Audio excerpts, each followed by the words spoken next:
நண்பர்களே, இது கூடலூர்லேருந்து குமிழி போகிற பாதை.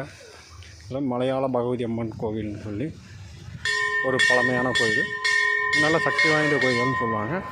இங்கே வேண்டுதல் வச்சோம்னா நல்லா நிறைவேறுதுன்றது மக்களோட நம்பிக்கை. நல்ல இயற்கையான ஒரு பசுமையான, கண்ணுக்கு அமைதியாக ஒரு விருந்தளிக்கிற விதமான ஒரு அற்புதமான ஒரு அட்மாஸ்பியரு.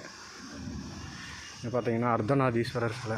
மெயினாக இந்த ஆலமரம், ரொம்ப பழங்காலத்து ஆலமரம், ரொம்பவுமே ஒரு ரம்மியமான காட்சி அளிக்கும். அர்த்தநாதீஸ்வரர் முன்னாடி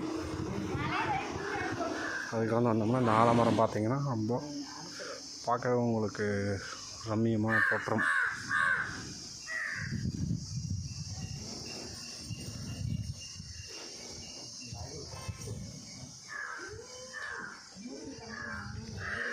இது சித்தர் சன்னாசியோட சன்னதி.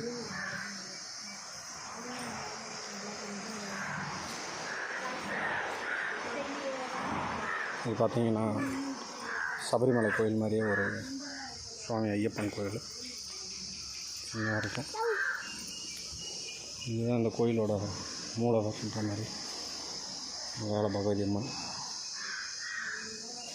தாயோட கோயில்.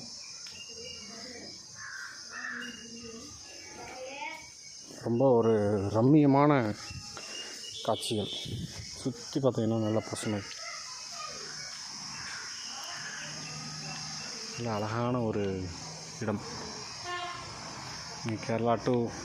கேரளாவிலேருந்து கூடலூர்லேருந்து கேரளா போனீங்கன்னா கண்டிப்பாக ரைட் சைடு இந்த கோயில் வரும். முப்பாட்டி நல்லா சாமி கும்பிட்டுட்டு போங்க.